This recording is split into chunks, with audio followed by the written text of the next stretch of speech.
Dia dah cakap bahawa Hamzah akan masuk Islam sebab tersasul ataupun tersilap dalam keadaan marah.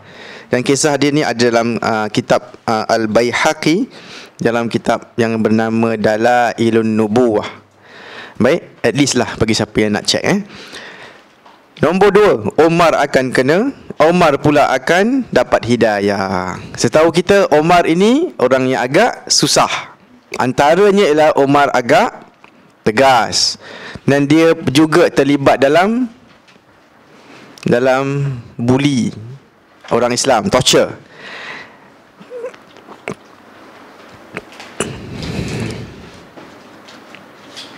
Okay, doa Nabi saya dah cerita. Satu hari kan Omar dah menyampah lah. Dah 6 tahun dah ni Muhammad ni duk cerita agama ni. Murtad sana murtad sini. Sekarang orang lelaki yang dah masuk Islam nak dekat 40 orang. Omar yang cakap, aku orang ke-40 masuk Islam, dia kata. Orang lelaki lah. Biasa perempuan tak dimasukkan. Sebab lelaki, wife dia ikut, anak dia ikut, tak kira. Secara umum lelaki yang orang perasan. Umar kata, I'm the 40th person to enter Islam. So sekarang ni Umar dah menyampah lah. Dengar cerita orang Muhammad jahat, Muhammad teruk, orang ikut kan, orang dah murtad gitu gini. Umar kata macam ni lah. Sebab kita faham dah perangai Umar kan. Dia tak suka hanky-panky lah. Straightforward. Okay, macam ni lah, biar aku uruskan dia. Kalau aku uruskan dia, kau nak bagi apa? Dia orang offer kat dia, orang Quraisy, kita bagi kau 100 ekor unta. Semua orang cuba nak elak dari bunuh Nabi. Semua orang nak Nabi mati je sebenarnya. Senang, settle lah masalah. Sebab murtad kan, ganggu agama kita, ganggu bisnes pun sebenarnya. Keluarga kita pun pecah belah sebabkan Nabi Muhammad SAW. Jadi Umar kata, let me settle. Dia kata apa? We will give you 100 unta lah, dengan beberapa bag perak. Hadiah lah mahal lah ni. 100 ekor unta bagi kita yang tak pernah tengok unta. Pada kita just number kan. Seekor unta macam BMW tu zaman tu. Jadi you dapat 1 biji kereta free pun dah kira power kan. Imagine 100 ekor pula. 100 biji kereta untuk engkau. Ambil 100, pergi kedai ambil 100. Mahal tu. So 100 ekor unta is a fortune. Umar kata okay, cantik. So dia pun on the way sekarang. Dan dia ada pedang kat tangan dia. Pedang dah buka dah. Dia kalau orang jalan dengan pedang terbuka, maknanya ada kerja tu. Sebab ni bukan perang. Orang kan tanya, hey gimana? Mana boleh jalan gitu kan? Umar cakap, Umar open je, aku nak pergi bunuh Muhammad ni. Yang tanya dia ialah secret Muslim juga. Secret Muslim, maknanya dia bukan Islam yang semua orang tahu. Hamzah orang tahu dia Islam, tapi ramai lagi secret. Dalam secret-secret dia akan ambil jalan untuk pergi rumah Al-Arkam untuk belajar agama dari Nabi. Itu tempat madrasah dia kan. So one of the secret Muslim terjumpa Umar, tanya Umar, where are you going? Umar kata, I'm going to kill Muhammad. Orang ni duk fikir dalam otak dia, ya Allah macam mana ni kan, Nabi aku ni, macam mana nak halang ni? Ni giant tau tak? Dia kuat, orang tak berani dengan dia. So macam mana aku nak buat? Dia fikir-fikir, dia dapat satu trik. Trik itu sendiri pun dah jahat dah sebenarnya. Dia secret Muslim kan. Dia bocor rahsia satu lagi secret Muslim. Semua orang jadi secret sebab takut kena pukul, kena seksa. Tapi sebab dia tak ada pilihan. Daripada kau bunuh Nabi aku, kau pergi kacau orang lain dululah. Dia cakap apa? Omar, daripada kau sibuk dengan Bani Hashim tu, Muhammad kan Bani Hashim, kau jaga keturunan kau sendirilah. Omar cakap apa kau cakap ni? Adik kau sendiri dan adik ipar kau pun dah ikut ajaran Muhammad ni, dah murtad lah. Omar tukar road tau. Tukar road lah. Daripada nak pergi Muhammad, betul ke? Dia terus pergi ke rumah adik perempuan dia. Nama adik perempuan dia apa Fatimah binti Al-Khattab. Betul So bila dia sampai aja, ini cerita yang kita semua pernah dengar lah Sampai aja Fatimah tengah baca surah Taha, kalau tak silap. Daripada apa yang dia ada lah, daripada kulit ke apa tak, dia tengah baca. Umar masuk, dia main meluru aja. Dia nampak semua ni, dia rasa macam confirm lah korang ni memang dah tukar agama. Waktu dia masuk itu, Khabbab ibnul Arad, yang saya cakap tadi, yang kena besi panas tu, ingat? Khabbab ialah cikgu agama diorang rupanya. Dalam dia kena seksa, dalam dia seorang hamba, tak ada kedudukan, dia cikgu agama bagi diorang. Allahu Akbar. Tak apa tuan, kita dah start awal sikit je. Abang ni datang daripada Melaka. Jadi setiap minit tu penting lah. Pada pendapat saya lah. Kesian abang ni, jauh, tidur sini malam. Semangat tu, InsyaAllah. Khabbab bila cikgu agama dia lah, bila dia masuk aja, Umar masuk, Khabbab pergi menyorok. Sebab kalau orang tahu dia ajar agama pula kan problem. Khabbab menyorok dulu. Kemudian Umar terus nak tampar. Dia tak tampar adik perempuan dia. Dia marah dengan adik ipar dulu. Adik ipar dia pun sepupu Umar juga. Nama dia apa? Sa'id ibn Zaid. Pause kejap. Saya nak tanya, dalam hadis kan ada 10 orang yang dijamin syurga. Pernah dengar? Nabi pernah sebut dalam satu hadis 10 orang dijamin syurga. Korang hafal tak nama-nama dia orang ni? Tak? Nak try tak? Try Okay, nombor 1 siapa? Okay, kalau orang sebut nama orang lain nampak sangat tak tahu sejarah ni. Sebab Abu Bakar memang sahabat nombor 1 Nabi SAW. Orang Syiah aja cakap tidak. Jadi kalau you sebut nombor 1 Ali, saya tahu you Syiah. Abu Bakar. Kemudian jangan cakap Ali. Kalau cakap Ali sekarang pun Syiah juga. Umar. Kemudian Uthman. Sebut Ali, tu Syiah. Uthman. Kemudian baru Ali. Itu 4 khalifah, senang nak ingat. Okay, 4 dah settle. Siapa lepas tu?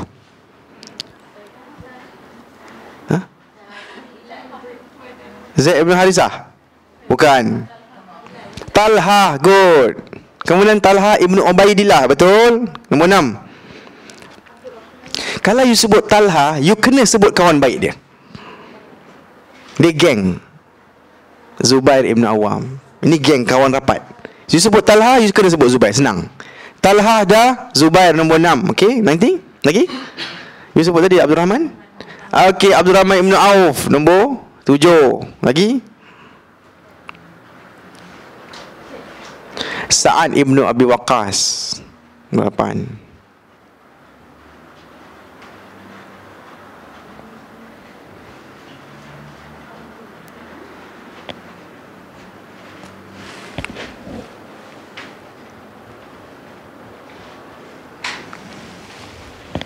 Kiraan saya salah ke apa? Nombor korang saya nombor 8 7 Dah 8 dah. Tinggal 2 orang lagi. Siapa seorang lagi? Bilal tak masuk. Mamru bukan. Ini semua geng-geng yang masuk Islam awal dan semuanya orang Quraisy. Abu Ubaidah ibn Jarrah. Good. Satu lagi siapa? Said. Siapa Said masa tu? How you know? Okay. Soalan ni kalau ditanya siapa-siapa, walaupun dia belajar agama, dia akan sangkut nombor 9 dia. Dia takkan terfikir yang ke-10 tu ialah orang yang paling tak famous, namanya Sa'id ibn Zaid. Yang ni cerita ni adik ipar Umar. Sebab memang dalam sejarah Sa'id ibn Zaid dia kan tak muncul dah. Inilah sekali kisah Umar masuk Islam je sejarah kan ada. Lepas ni Sa'id ibn Zaid macam tak ada sejarah. Sebab apa? Dia tak sibuk politik. Nombor 2, kenapa? Sebab Umar akan tak masukkan dia dalam majlis syura. Umar kan akan lantik 6 orang untuk lantik khalifah. Dan 6 orang ini ialah siapa yang tertinggal di kalangan asyara mubasyarah, yang 10 yang dijamin syurga. Tapi ada seorang lagi yang hidup, tapi Umar sengaja tinggalkan dia, Sa'id ibn Zaid. Tahu kenapa?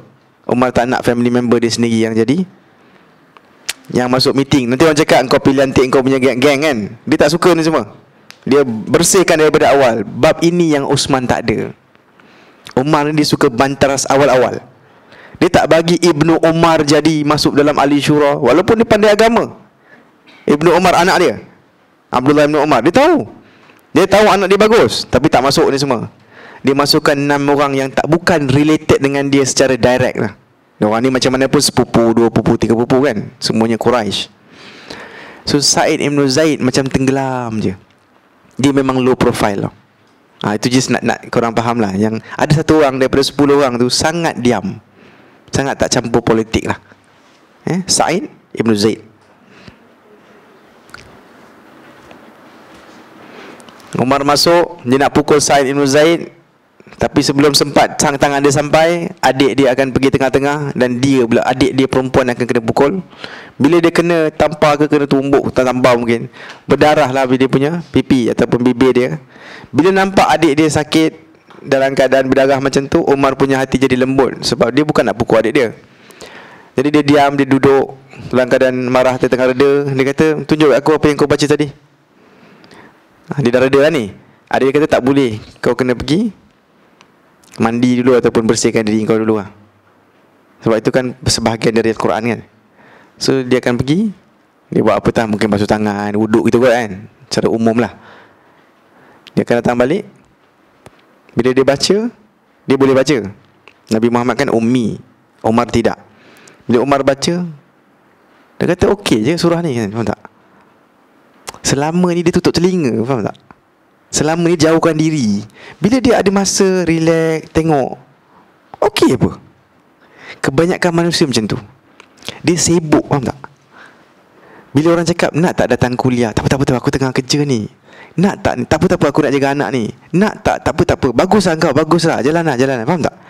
Kalau dia boleh sabar sikit, datang satu kuliah yang setengah jam, tak payah duduk satu hari. Macam kita baru bincang kan, Pak Leh, datang kejap sekali je, bagi rasa lah kuliah Ustaz Lim Jusun. Dia tak suka kita panggil dia Brother Lim Jusun ni. Dia tak suka orang panggil dia Ustaz. Datang kuliah Brother Lim, you kan tahu, ya Allah, banyaknya aku tak tahu, faham tak? Tapi nak datang tu lah tu yang mahal tu. Boleh tak duduk kejap weh, aku bayang kau lah.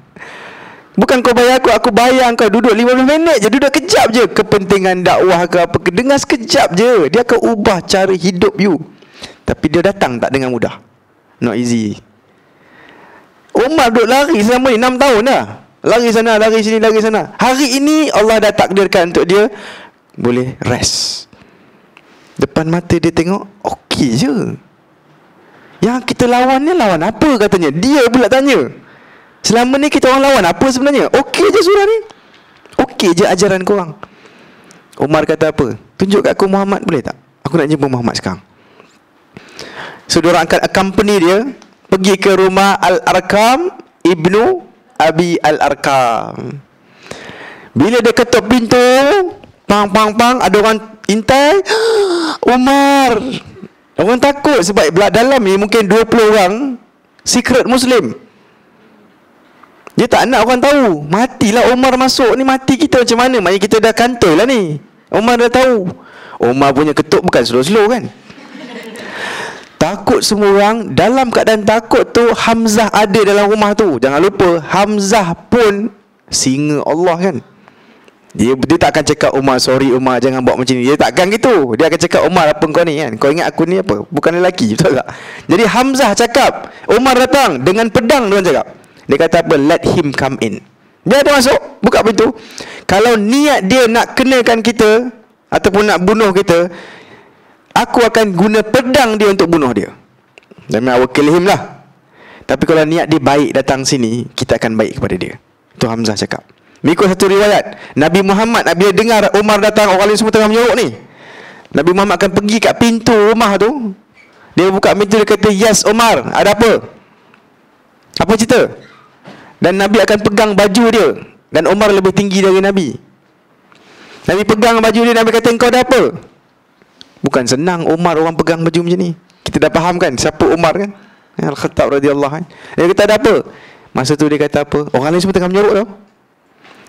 Umar cakap, aku nak masuk Islam dia. Aku nak ikut ajaran kau. Terus Nabi kata apa tau? Allahu Akbar. Orang kat belakang ni meriwayatkan hadis ni. Dia kata, bila kami dengar, kalau tak silap Abdullah bin Mas'ud bila kami dengar Nabi kata Allahu Akbar, kami yakin Umar dah masuk Islam. Dan Abdullah ibn Mas'ud cerita, sejak Umar masuk Islam, kami dah tak takut dah. Sebab Umar ni bila dia masuk Islam, tahu dia buat apa tak? Dia akan pergi rumah Abu Jahal dulu. Ini semua kawan-kawan lama dia. Dia ketuk pintu Abu Jahal. Abu Jahal buka, yes Umar, apa cerita? Dia akan cakap, tak ada cerita apa-apa, aku nak cerita tu benda. Ada news. Apa dia? Aku dah masuk Islam, aku ikut ajaran Muhammad dah. Abu Jahal marah, dia slam the door, semoga engkau hancur dan agama engkau pun hancur. Dia slam the door. Umar tak puas hati, ada lagi benda nak buat ni. Dah sakit hati jahat ni kan. Sebab bila masuk Islam, automatik siapa sahaja yang benci Nabi, kita akan benci dia. Faham tak? Selama ni kan dia belah sana. Baru je masuk Islam, tak sampai 1 hari, perasaan akan berubah. Terus sayang kepada orang Islam dan terus benci kepada orang yang benci kepada orang Islam. Masya Allah. Padahal dulu dia yang pembencinya kan. Allahu Akbar. Sama juga macam orang masuk Islam tau. Dulu dia mungkin tengok orang Melayu tak respect, dia benci, dia tak suka hati kan. Bila dia masuk Islam, dia ada unsur kesian. Alah, orang Melayu dia ada budaya dia, orang Cina budaya dia, India budaya dia. Faham tak? Dia faham dah. Lain perasaan ni bila ada iman sebenarnya. Umar buat apa tau? Dia pergi cari wartawan Sinar Harian lah. Dia tanya, siapa kat sini mulut paling tempayan sekali? Diorang pun cakap ada tu Mamat ni, nama dia Jamil. Kita tahu nama dia Jamil je. Umar pergi ketuk rumah dia, Jamil, aku nak cerita ni. Ada apa kata? Aku dah masuk agama Muhammad katanya. Kenapa tahu Umar buat macam ni? Supaya dia boleh sebarkan lah. Tolong sebarkan lah, sebab kau kan wartawan. Jamil diriwayatkan tak sempat pakai baju. Dia pakai seluar, okay, kain dia. Dia tarik baju je. Sebab apa? Ini news. Kan news kena cepat. Seriously. Dia akan lari menuju Kaabah, baju sambil-sambil pakai. Dengar semua kan. Ada news. Umar dah murtad katanya. Pada qad saba'a Umar. Diorang suka guna perkataan saba'a untuk murtad. Sebab golongan Sabi'in tak ikut ajaran Nasrani, tak ikut ajaran Yahudi, dan tidak juga idol, tak sembah berhala tau. Golongan Sabi'in, cuba cek nanti. Dia Sabain ataupun Sabi'in tu. Jadi diorang faham kalau kau agama lain aja, kau Sabi'in lah. Faham tak? Itu istilah mereka. Jadi dia kata qad sabah Umar, maknanya dalam bahasa dia, Umar dah murtad weh. Umar pula akan kejar dia, datang dekat dia. Jangan cakap murtad, cakap qad aslama, aku dah Islam. Faham tak? Dia kata, oh ya ke? Dia kan pemberita, tak ada hal. Dia cakap, okay, qad aslama Umar.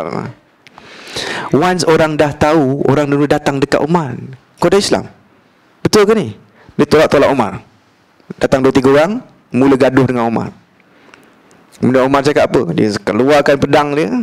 Kalau kau nak isteri kau jadi balu, kalau kau nak anak kau jadi anak yatim, kau nak mak kau jadi menangis atas kematian kau, mari sini.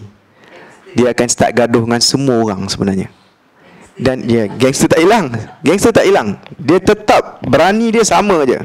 Maka datang orang gaduh dengan dia, satu petang tu Umar akan gaduh sampai nak dekat maghrib tau, mengikut riwayatnya.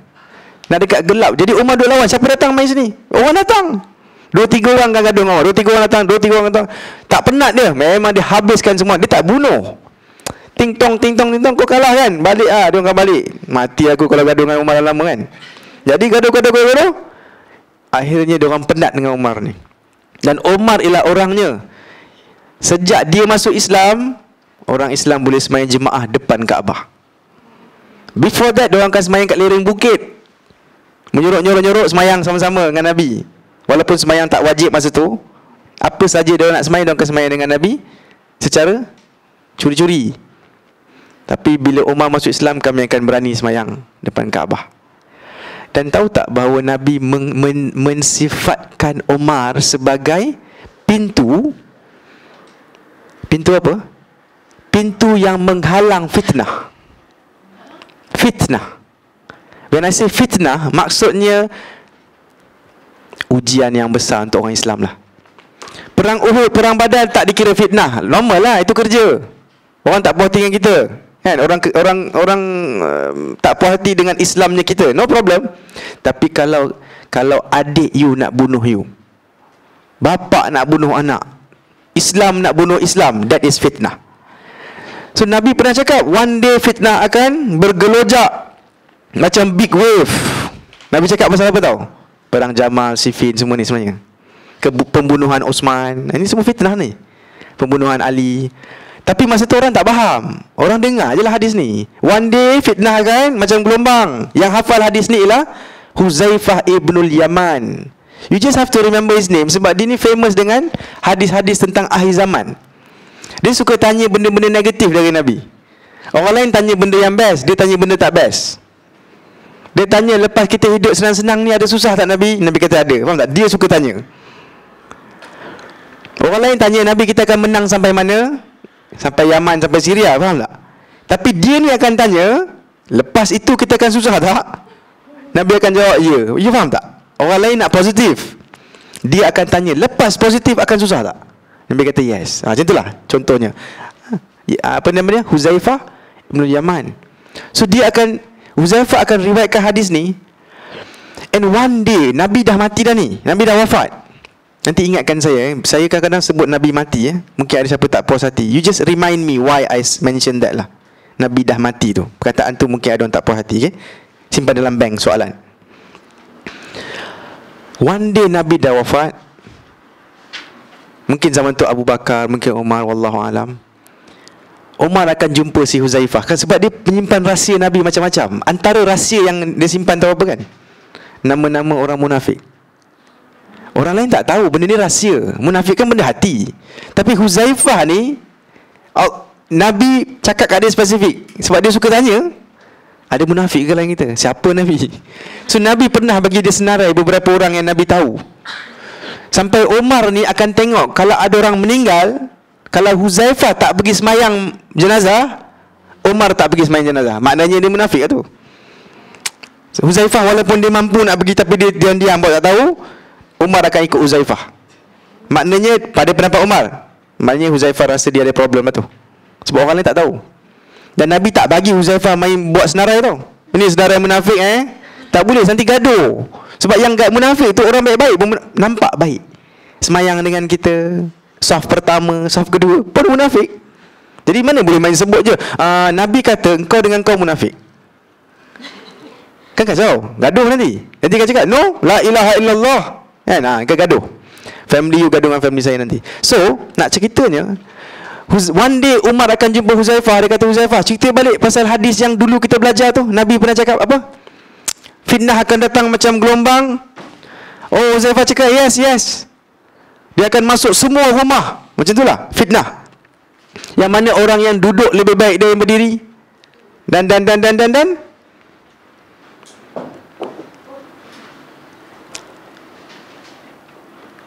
kemudian Huzaifah akan tambah, tapi Umar, apa yang kau nak risau?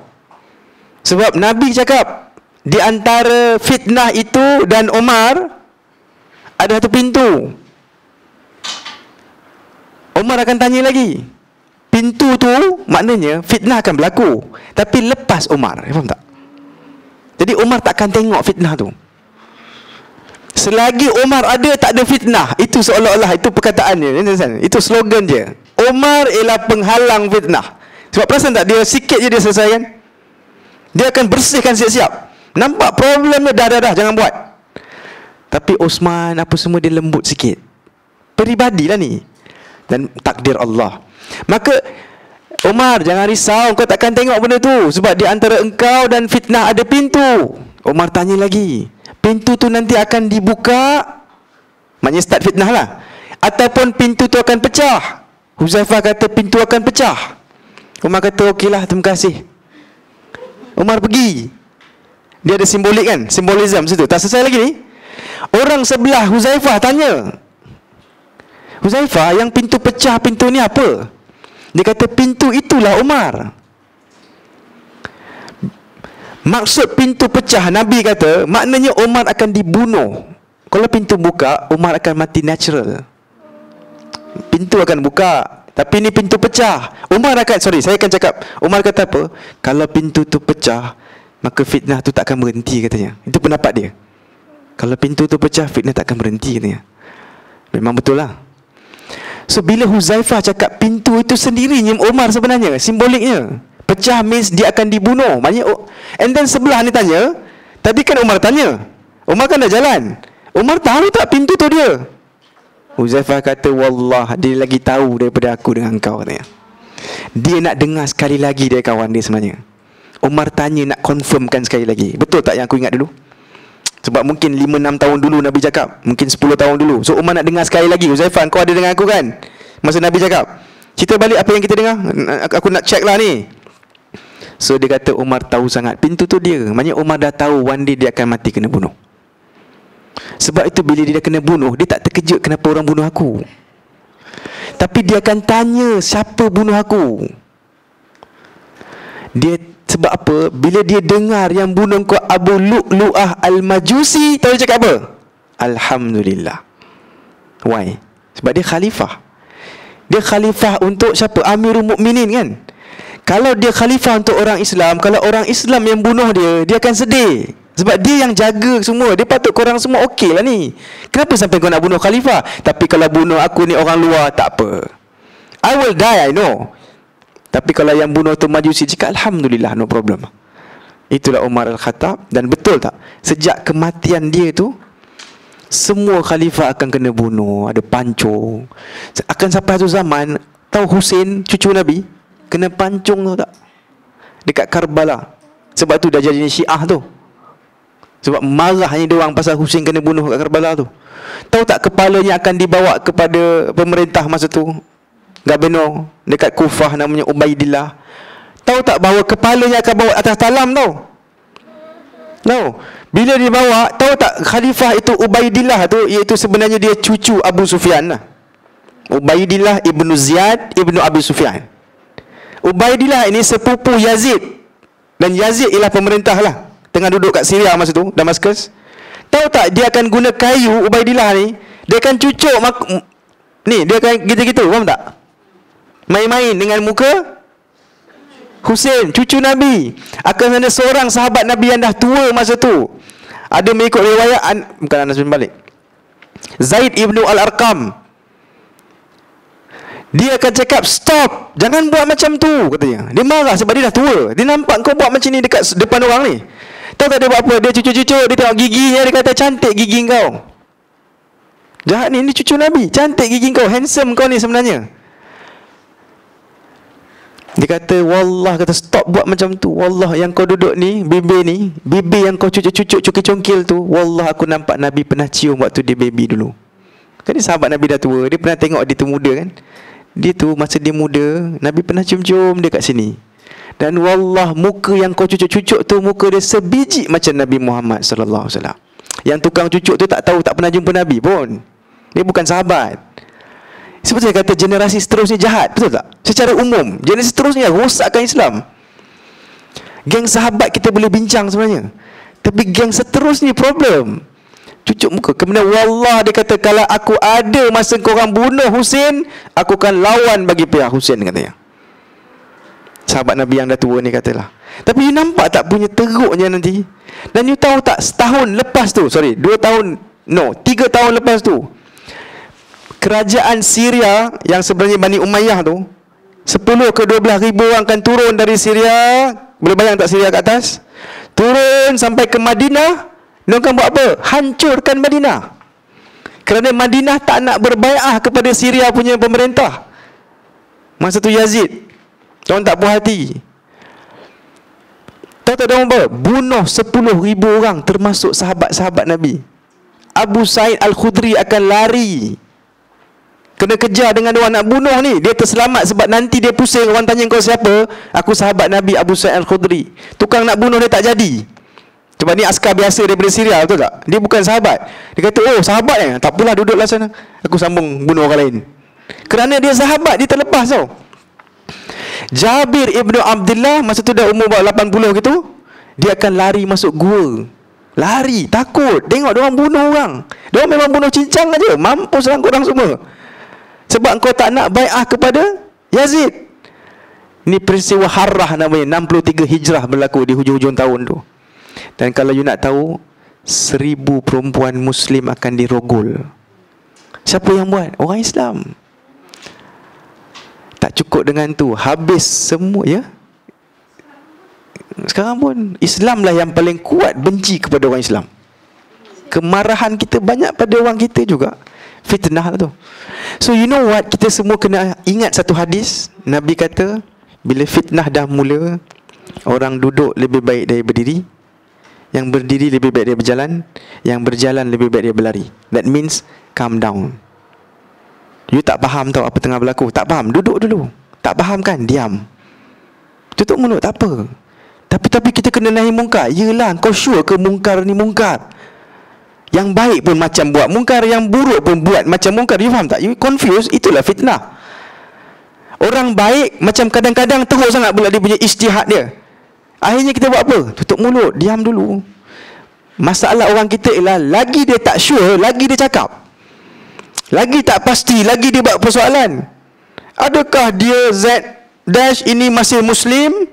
Dia pula buat persoalan. Orang lain tengok, oh lah. Bila dia buat ABC macam bukan Muslim lah. Saya bagi contoh lah. Hadi Awang, Tuan Guru Hadi Awang, dia pergi dalam meeting Syiah tu. Dia ada sebab dia sendiri. You tak pernah interview dia kan? Tapi dalam Facebook, kalau seorang ahli sunnah kononnya pergi mesyuarat dengan geng-geng Syiah, bukankah bermakna dia juga bersekongkol dengan mereka? Maka maknanya, you faham tak? You tambah kejap, kau dah tanya ke belum? Kau tahu tak mesyuarat tu cakap apa? Kau tahu tak apa you don't know. Just manusia tak boleh senyap. They don't know this hadis. Kalau semua orang Islam boleh duduk dan cakap aku tak sure, banyak benda boleh selesai. Mengaku je tak apa, aku tak pasti. Apa pandangan kau pasal pemergian menteri ini ke sana? I'm not sure. Apa pandangan? Tak tahu. Aku tak interview dia. Faham tak? Kalau semua orang boleh macam tu kan, tenang sebenarnya. Tapi tak. Kalau dia jenis pergi sana, dia dah melawat Iran 2 kali, problem ni akidah dia. Start dah. Senang sangat lah. Dan saya pun bukan pro PAS ke, pro amanah ke, saya bukan orang politik. Saya just nak cakap bahawa fitnah dah start 1000 tahun dulu, and fitnah tengah sambung sampai sekarang lah. Okay? Itulah Umar Ibnu Al-Khattab. Bila Umar masuk Islam, orang kafir pun jadi susah lah. Kan? Umar is the, susah punya pasal itu. Contoh dia apa? Jom kita mesyuarat. Orang mesyuarat cakap apa? Abu Jahal punya kerja lah ni. Jom kita boykot je lah Banu Hashim dan semua orang Islam. Maka diorang boykot. Maksud boykot apa? Jangan cakap dengan diorang, jangan bagi salam diorang, jangan kahwin dengan diorang, tak boleh jual barang kat diorang, tak boleh beli barang dari diorang. Siapa yang tolong diorang walau sikit pun akan diboykot. Jadi orang takut untuk bergaul pun dengan Bani Hashim dan orang Islam. Tak boleh. Kau nampak baik-baik sangat duduk salam dengan orang, you pun akan diboykot. Jadi semua orang jauhkan diri. Faham kan? Maka boykot tu akan berterusan 3 tahun. Dari tahun 7, 8, 9, 10 lah katakan. Tahun 10 betul lah, 9, 10. Jadi kita sekarang dah progress sampai, kita boleh anggap sampai 10 lah. Boykot itu sangat teruk sampai Abu Talib. Jangan lupa Abu Talib masih hidup. Abu Talib akan cakap apa? Daripada kita duduk sini tapi orang buat kita tak layan kat kita kan, jom kita duduk jauh sikit lah daripada Mekah. Maka dia akan pergi ke tanah yang Bani Hashim ada tanah lain dekat luar Mekah sikit, tak jauh sangat. Maka dia akan duduk dekat lembah itulah, sama-sama diorang je lah dengan orang Islam yang lain. Ingat Khadijah masih hidup lagi masa ni. Jadi ada Abu Talib, ada Khadijah dan sahabat-sahabat Nabi lain. Sa'ad Ibnu Abi Waqqas cerita, kami punyalah lapar sangat waktu boykot tu. Sebab tak boleh, jual barang pun tak boleh. Kalau ada barang dagangan dari Syam datang, kan diorang nak menjaga, diorang akan datang menjaga, buka pasar lah, pasar yang portable lah, mobile kan. Bila dia datang aja, Abu Jahal and the gang akan halang, you jangan jual kat diorang. Mari sini, kami beli semua barang kau. Supaya tak cukup makanan, tak cukup pakai lah orang sini. So punya susahnya kami. Sa'ad Ibnu Abi Waqqas cerita satu malam tu aku jalan-jalan lah dalam lapar ni, lapar sangat. Dia terpijak satu benda lembik katanya. Benda lembik yang macam anjal tu, pejal, menandakan dia mungkin makanan. Faham tak? Sebab semuanya keras kan, batu, pasir itu je. Jadi kalau ada benda lembik, ada can dia makanan.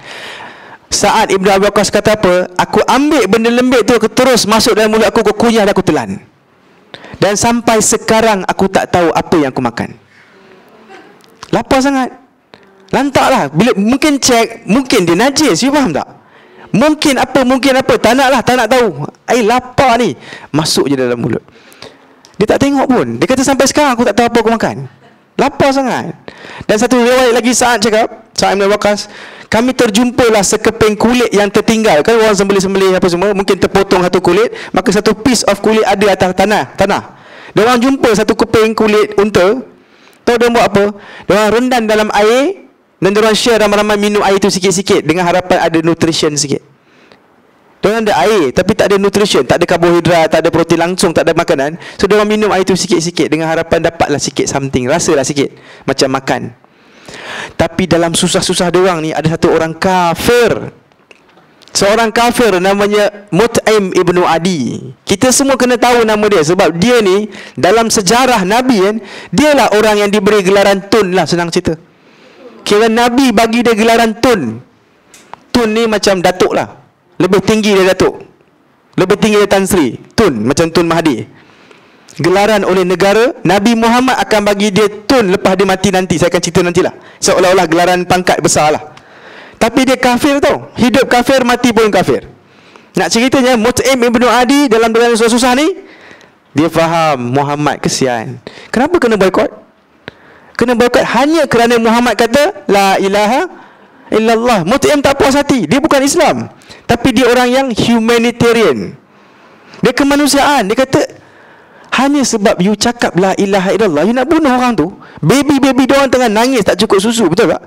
Tak cukup air, tak cukup makanan. Come on, this is too much. Tapi Mut'im tak berani nak lawan semua orang, sebab dia satu orang. Jadi dia buat apa? Malam-malam bila semua dah tidur semua, dan dia tak suruh pun hamba dia siapkan barang, dia sendiri buat. Dia ada hamba. Dia takut nanti bocor rahsia. Mut'im buat apa? Dia siapkan satu unta, dia letak semua apa saja barang makanan atas unta, kurma apa-apa, dia longgokkan, dia ikat, dan dia halakan unta tu dekat perkampungan Bani Hashim sekarang, dan dia pukul unta tu. Unta tu akan lari lah. Bila lari dia akan masuklah kampung yang lembah dekat tu, Bani Hashim duduk situ. Maka bila dia orang jumpa, ya Allah, dia orang hantar makanan, rezeki kan. So dia orang akan simpan makanan, makan slow and steady. Dan Mut'im akan buat benda ni beberapa kali ikut kemampuan dia lah, tanpa mengharapkan apa-apa, just kerana tidak adil. Jadi dia macam negarawan lah, adil. Kalau Muslim nak ceramah, apa salahnya dia kata? Ya, faham tak? Macam ada orang bukan Islam yang kata, apa salahnya Zakir Naik nak ceramah? Itu hak dia. Siapa nak pergi, pergi. Tak nak pergi, tak apa. Faham tak? Walaupun dia bukan Islam, dia kata kita ada hak buat speech. Biarlah orang cakap. Dakwah ialah hak semua orang. Gitulah kan. So Mut'im ialah orangnya. For 3 years Mut'im akan tolong. Di hujung-hujung boykot, Alhamdulillah. Saya nak cerita kat korang kan, satu benda yang katakan 10 kenabian lah sekarang 10 dah Kalau you nak tahu daripada 7 ke 10, tak ada sejarah sangat, tak ada cerita sangat. Why agak-agak? Boykot. Tapi diorang kan hidup kat sana, apa yang berlaku masa boykot dan semua, tak banyak cerita. Tahu kenapa tak? Manusia ni, kalau benda yang sedih, biasa dia akan cuba lupakan. Diorang tak sibuk nak ingat. Ingat tak waktu kita boykot? Anda ingat apa? Ingat tak waktu kita boykot, waktu kena boykot, baby kau mati sebab tak cukup susu? Nak cerita ke semua ni? Tak nak, sebab dia pedih kan. Akhirnya kisah-kisah yang pedih ni akan didiamkan dan mati je. Sebab tu sampai sekarang, kita kalau nak tahu 3 tahun ni cerita tau, what happened nothing much. Tapi kita boleh bayangkan macam-macam. Budak nangis, tak cukup susu, tak cukup makanan. Budak-budak 4-5 tahun akan berkeliaran lari-lari menangis, tak ada makanan, mak dia akan sedih. Kita boleh bayang lah. Boykot ini memang boykot yang teruk lah. Tak pernah kantoi. Mut'im tak pernah orang tahu yang dia tolong lah. So after 3 years, kita dekat tahun 10 kenabian sekarang. Lepas 3 years, Mut'im dan kawan-kawan dalam 3 orang, semua ni ahli parlimen sebenarnya. Anggaplah ahli parlimen. Mut'im dan kawan-kawan lagi 2-3 orang, dia akan bincang. Dia kata, jom tolong Muhammad ni. Sampai bila dia nak boykot? Dah 3 tahun ni. Jom kita buat satu benda. Engkau setuju ke boykot? Aku tak setuju, tapi Abu Jahal lah yang kecoh-kecoh. Faham tak? Maknanya dalam mana-mana kumpulan, ada atas pagar tu ramai. Dia akan ada tukang bising dia. Jom. Nanti orang yang atas pagar, yelah, jom. Sebenarnya dia bukan nak sangat. Walaupun dalam parlimen, patutnya itu orang pandai-pandai kan. Tapi tak, parlimen kita pun macam tu. Bila tengok ramai orang angkat tangan, dia bukan ada pendapat sangat. Dia bukan ada pendapat sangat. Bila tanya dia, kenapa you setuju kita, apalah kan, kita telefon Presiden Amerika ke apa, baguslah katanya. Macam tu je. Lagi teruk kalau dia mengaku sebab semua orang setuju. Itu memang nampak sangat dia punya tak pandai dia lah. Nak ceritanya, dalam mana-mana kumpulan akan ada geng-geng atas pagar yang ramai sebenarnya. Okey. Jadi Mut'im ni semua kata, aku tak setuju, tapi aku dah sangkut. Engkau pun tak setuju, engkau tak setuju. Diorang dapat tangkap 4 orang yang tak setuju. Ini orang baik-baik ni. Maka tahu diorang buat apa? Diorang plan, jom kita panggil meeting, ataupun the next session lah. Bila meeting nanti, kita buat macam ni. Ini cara untuk mengubah keputusan mesyuarat. Okey, saya tengah ajar you lah. Kalau you ada mesyuarat you macam 50 orang, 40 orang, ini cara nak ubah keputusan. Kalau you dah berpakat 4-5 orang, katakan 5 orang, jangan duduk satu baris. Nanti orang tahu ni semua pakat ni. Kalau orang tahu you pakat, orang lain akan, apa ni? Ini pakatan apa? Pakatan harapan ke pakatan tak ada harapan? Itulah.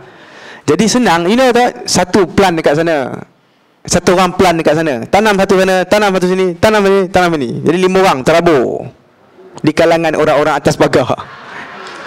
Jadi bila Abu Jahal akan start speech dia, okey, ni mesyuarat kita yang kali ke berapa gitulah kan, macam mesyuarat Agung UMNO gitulah, contohlah. Start satu orang bagi usul, aku rasa boykot kita kena batal lah. Abu Jahal cakap, tutup mulut lah, kita tak masuk usul, okey, kan? Baru opening speech kita lah kot. Diam. Kalau dia diam, selesai sebenarnya, orang lain takkan bising. Tapi sebab dah pakat, bila dia diam, orang belakang pula cakap, betul lah cakap dia. Orang belakang sana, yalah, aku pun tak setuju lah, jom kita batal lah, dah cukup lah, diorang pun sepupu kita juga, Bani Hashim, saudara kita, stop lah, cukup lah, ramai orang sakit dah kan, kesian, orang tua dah, Abu Talib dah tua, kesian diorang ni, dia kan saudara kita. Sementara dia nak diamkan yang kedua, orang keliling dia pun cakap, lah, kesian lah, faham tak? Sementara nak diamkan dia, yang sini pula bising, betul aku pun tak setuju, kemudian betul aku pun tak setuju, betul aku tak setuju. Akhirnya 4, 5, 6 orang, 7, 8, 9 semua betul lah. Atas pagar akan cakap, betul lah, kami pun rasa dah cukup dah tu. Abu Jahal akan cakap apa tau? Aku rasa kau orang ni ada pakatan, katanya. Ini macam plan. Dia tak nampak plan tu macam mana, tapi aku rasa dia rancangan ni. Kalau aku dapat tahu, siap kau orang siapa yang plan ni. Gitulah dia punya cakap. Tapi akhirnya tak dapat tangkap pun siapa punya plan. Maka boykot akan dibatalkan.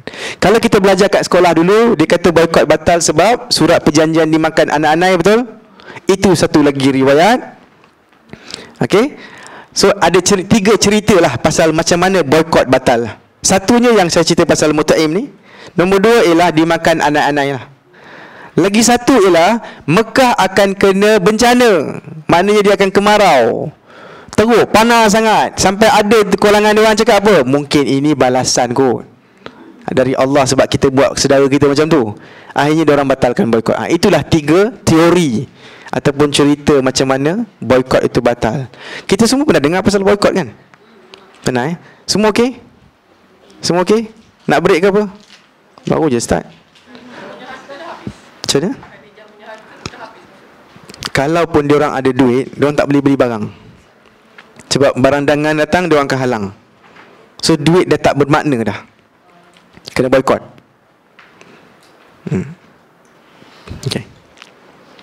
Sebab Osman pun dalam tu kan, Abdul Rahman Auf pun dalam tu. Orang kaya ni, tapi apa guna duit kalau tak ada barang? Sebab orang tak nak jual. Okay. Habis boykot,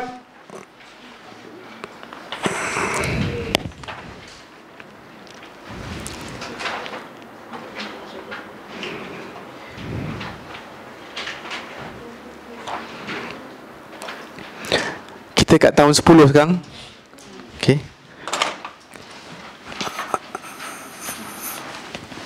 Jadi kita tengah improve lah ni, sikit.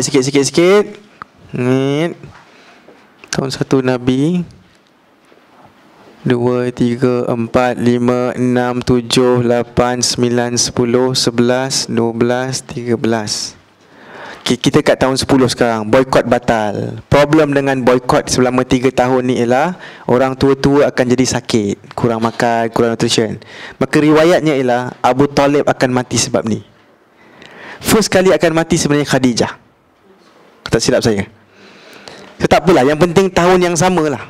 Tahun 10 ini dipanggil Am Al-Huzn, tahun kesedihan. Sebab Khadijah akan mati, Abu Talib akan mati. Khadijah ialah support Nabi dari segi duit dan emosi lah, isteri kan. Dan support Abu Talib ialah dari segi fizikal. Abu Talib akan jadi orang kat depan, benteng dia kan. Matilah dua orang ni. Sejak matinya Abu Talib, kita kena balik kepada apa yang kita faham. Orang Arab, dia tak ada polis, okay? Dia tak ada warga negara. Yang dia ada ialah warga puak dia. So Nabi Muhammad ialah Bani Hashim. Siapa ketua Bani Hashim sekarang? Abu Talib. Bila Abu Talib mati, agak-agak siapa yang take over ketua? Siapa yang jadi ketua Bani Hashim? Yes, Abu Lahab sebenarnya. Abu Lahab akan jadi ketua Bani Hashim lepas abang dia mati. So sekarang Abu Lahab ketua. You boleh bayang tak? Ketuanya Abu Lahab. Tapi manusia ni berubah tau lepas jadi ketua. Biasanya kalau bukan ketua, dia akan cakap banyak kan. Dia kalau dia ahli biasa, mesyuarat apa-apa pun, dia bising. Bos, patutnya kita mesyuarat awal sikit. Bos, sepatutnya mesyuarat ada kuih sikit. Bos, mana TO? Bos, dia cakap banyak. Bos, kita program tak ada lah. Korang semua pernah berorganisasi kan? Sembang banyak.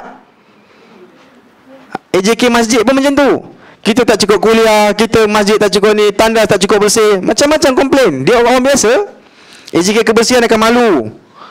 Merah muka dia. Dia tahu nak bersihkan tu kena duit. Duit kita tak berapa cukup. Aku ajak kau gotong royong, kau tak datang. Kan? Yang bising tu tak datang gotong royong. So, orang kat depan ni tahu situasi sebenar. Perspektif berbeza tau bila you kat depan dengan you kat belakang. Abu Lahab waktu dia kat belakang, dia cakap kat Abu Talib, abang dia, bunuh je Muhammad, bagi je Muhammad kat dia orang. Exchange je Muhammad dengan orang lain. Faham tak? Walaupun tu anak saudara dia, tapi dia banyak troublemaker lah pada dia orang. Bagi je Muhammad kat dia orang. Sekarang dia jadi ketua, bunyi je lain. Ataupun tak ada bunyi sebenarnya. Dia tak ada pula panggil Muhammad, aku tak nak tolong kau, pergi mati. Ataupun cakap kat orang lain, ni aku dah tak tolong Muhammad dah, Muhammad dah bukan Bani Hashim, kami takkan jaga dia. Aku sebagai ketua cakap, kami dah disown dia, buang dia daripada puak. Maka diorang korang makanlah dia, buatlah kenduri lah kau. Oh, memang best lah Abu Jahal and the gang. Kenduri Nabi Muhammad memang akan kena dia. Tapi peliknya, dia masih jaga Nabi Muhammad. Dia tak buat apa-apa. Bila tak cakap apa-apa, automatik terjagalah. Jadi Abu Jahal, lepas 20 hari, korang confuse tak? Abu Lahab, Abu Jahal, Abu Lahab, Abu Jahal? Confuse sikit.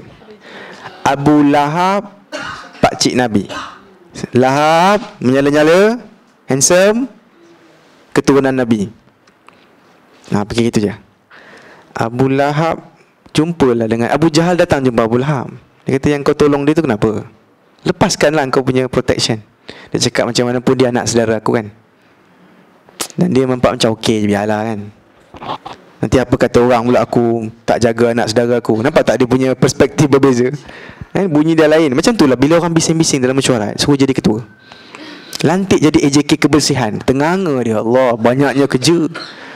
Orang yang bising dalam mana-mana organisasi, make them the boss. Dia punya nanti nada dia lain. Kebersihan ni bukan senang untuk kita jaga. Wah, kau yang bising tahun lepas. Gitu betul, serius ni, try. Saya kira apa yang kena. Dulu bising. Saya pernah jadi ketua, saya pun tahu